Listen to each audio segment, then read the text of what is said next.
Very good morning to all. I am Ravika from SIMT Nakodar. बच्चे, हमने जो आज बेसिक अकाउंटिंग का टॉपिक करना था वो करना था डेप्रिसिएशन। ठीक है, डेप्रिसिएशन का अकाउंटिंग स्टैंडर्ड जो है वो क्या कहता है। एक स्टेटमेंट है कि जो हमारा प्रैक्टिस होता है या हमारी अकाउंटिंग बॉडी है वो हमेशा ही देखती है कि हमने कैसे प्रिपेयर या प्रेजेंटेशन की है अपनी फाइनेंशियल स्टेटमेंट की। ICA जो है ठीक है, उसने एक फॉर्मूला इशू किया है फॉलोइंग 28 अकाउंटिंग स्टैंडर्ड्स को, जो कि इंडियन अकाउंटिंग स्टैंडर्ड के अंदर आते हैं। और ये जो अकाउंटिंग स्टैंडर्ड है इसमें डेप्रिसिएशन अकाउंटिंग जो है वो इशू की जाती है किसके द्वारा, ICAI के द्वारा। Accounting standard 6 depreciation accounting. Depreciation accounting जो है ये एक तरह की अकाउंटिंग स्टैंडर्ड होता है, 6 के साथ डील करता है। अगर हम बात करते हैं डेप्रिसिएशन अकाउंटिंग की तो ये अकाउंटिंग स्टैंडर्ड 6 के साथ जो है वो डील करता है। डेप्रिसिएशन एक मेजर होता है जिसमें हम वेयरिंग आउट या कंजम्पशन या और लॉसेस जो है वो हमारी एसेट की वैल्यू में आते हैं और ये धीरे धीरे कम होते रहते हैं टाइम टू टाइम, क्योंकि हम इसका यूज़ कर रहे हैं। और ये जो है एक टाइम के बाद ऑब्सोलीनेस क्या होता है, जब हमारी मशीनरी जो है वो आउटडेटेड हो जाती है, लेकिन वो काम उतना ही अच्छा कर रही है, लेकिन उसकी टेक्नोलॉजी जो है वो पुरानी हो गई है। जैसे कि हम बात करते हैं ब्लैक एंड वाइट टीवी। आज के टाइम में क्या आप में से कोई भी ब्लैक एंड वाइट टीवी खरीदना चाहेगा? नहीं, क्योंकि वो क्या है, टोटली ऑब्सोलीनेस है। और ये जो टेक्नोलॉजी है या मार्केट चेंजेस जो है वो हमें इसमें देखने के लिए मिलते हैं, क्योंकि मार्केट में बहुत ज़्यादा चेंजेस आते हैं। अगर हम बात करते हैं इलेक्ट्रॉनिक अप्लायंस की, तो आप पहले देखो क्या आता था, AC आता था, लेकिन आज जो है हॉट एंड कूल, यानी कि सर्दियों में गर्म और गर्मियों में ठंडा, ये फंक्शन आ गया। पहले आता था 1 टन का, अब आपके पास जो AC आ रहे हैं वो किस अकॉर्डिंग आ रहे हैं, आप उसको 1 टन पे भी एडजस्ट कर सकते हो, 2 टन पे भी, 1.5 टन पे भी। यानी कि ये जो मीन्स फंक्शनिंग है या जो हमारे अप्लाइंसेस हैं वो चेंज हो रहे हैं। अब इसके कारण जो पुराने ऐसी हैं वो क्या हो रहे हैं, डेप्रिशिएट हो रहे हैं, ऑब्सोलीनेस आ रही है उनमें। ठीक है,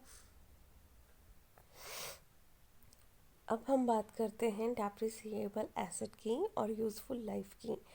डेप्रिशिएबल एसेट्स जो हैं ये हमारी एक्सपेक्टेड, ये हम जो है यूज़ करते हैं मोर देन 1 अकाउंटिंग पीरियड, यानी कि हमने सिर्फ इसे साल के लिए नहीं बल्कि आने वाले टाइम में भी हम इसे नंबर ऑफ ईयर्स तक यूज़ करने को एक्सपेक्ट करते हैं। ठीक है, दूसरा जो है इसकी यूज़फुल लाइफ क्या होती है, पीरियड जहाँ तक कि हमारी ये जो डेप्रिशिएबल एसेट होती है हम इसे जितना यूज़ कर सकते हैं या हम इसे मैक्सिमम यूज़ कर सकते हैं उस चीज़ को हम बोल देते हैं इसकी यूज़फुल लाइफ।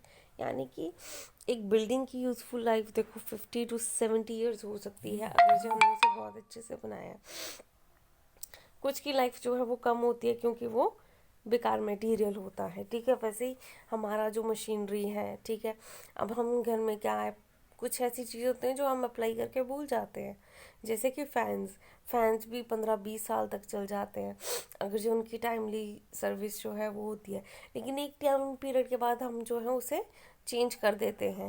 यानी कि हम उसे 10 साल के बाद चेंज कर रहे हैं, 5 साल के बाद चेंज कर रहे हैं ख़राब होने की वजह से।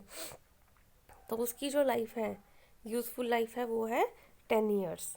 ठीक है, अब इसमें जो है लिमिटेड यूज़फुल लाइफ होती है। डेप्रिसिएबल एसेट्स में क्या क्या चीज़ें आती हैं आप पहले वही देखिए। सबसे पहले ये जो है हम एक साल से ज़्यादा के लिए यूज़ करते हैं। दूसरी बात, इसमें बहुत ही इसकी लिमिटेड यूज़फुल लाइफ होती है। ठीक है, एंड इसमें जो है ये एंटरप्रेन्योर के पास या कंपनी के पास होती है ताकि वो इसे यूज़ कर सकें प्रोडक्शन के लिए या फिर सप्लाई जो है गुड्स या सर्विसेज की वो कर सके।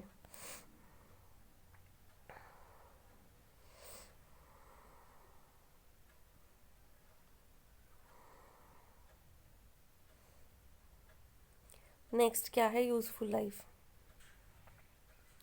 यूज़फुल लाइफ में क्या होता है, पीरियड होता है जिसमें डेप्रिशिएबल एसेट जो है वो एक्सपेक्ट होती है और ये यूज़ की जाती है एंटरप्राइज के द्वारा। इसमें नंबर ऑफ प्रोडक्शन जो होते हैं वो सिमिलर होते हैं और यूनिट्स जो हैं हम इसमें कि हमने कितने ऑब्टेन करने हैं और हम जो है यूज़ ऑफ एसेट का एंटरप्राइज के थ्रू कैसे कर सकते हैं। नेक्स्ट जो है वो आती है डेप्रिसिएशन। अब डेप्रिसिएशन के जो है कॉजेज़ क्या हैं, हमें ज़रूरत क्या है और कौन कौन सी चीज़ें हैं जो इस चीज़ को इफ़ेक्ट करती हैं। ठीक है, सबसे पहले कॉजेज़ की बात आते हैं। ठीक है, ये कंट्रास्ट होता है, आपको इसमें एक्सपायरी टाइम देखना है, ऑब्सिलियंस देखना है, डिप्लीशन देखना है कि आपका कितना फॉल जो है वो प्राइस में आया है और कौन कौन से इसमें अब नॉर्मल फैक्टर्स थे। ज़रूरत क्या है, ताकि आपको नेट प्रॉफिट का नेट लॉस जो है वो पता चल सके, आप जो है शो कर सकें एसेट्स को उसके फेयर या फिर ट्रू वैल्यू पे जो कि उसकी बैलेंस शीट में है। प्रोविज़न जो है फंड्स का या फिर जो है रिप्लेसमेंट जो है एसेट्स की वो देख सके। एक्यूरेट कॉस्ट जो है प्रोडक्शन की हम वो पता कर सके और डिविडेंड जो है डिस्ट्रीब्यूट करना है प्रॉफिट्स में से हम उसको देख सके। नेक्स्ट क्या है, टोटल कॉस्ट जो है वो एसेट्स की हमें पता करनी है, यूज़फुल लाइफ जो है वो देखनी है, स्क्रैप वैल्यू चेंज है, स्क्रैप वैल्यू जो है वो एस्टिमेट करना है, चेंज देखने हैं ऑब्सिलियंस में और कि एडिशन करना है एसेट्स में या रिडक्शन करनी है या फिर नॉर्मली रहने देना है या फिर हमने इसमें लीगल प्रोविजंस देखने हैं। ठीक है, तो ये जो है ये आपके कुछ डेप्रिसिएशन के कॉजेज नीड फैक्टर हैं। कल हम इन्हें डिटेल में करेंगे। अगर कोई भी डाउट है आप पूछ सकते हो। Till then thank you class.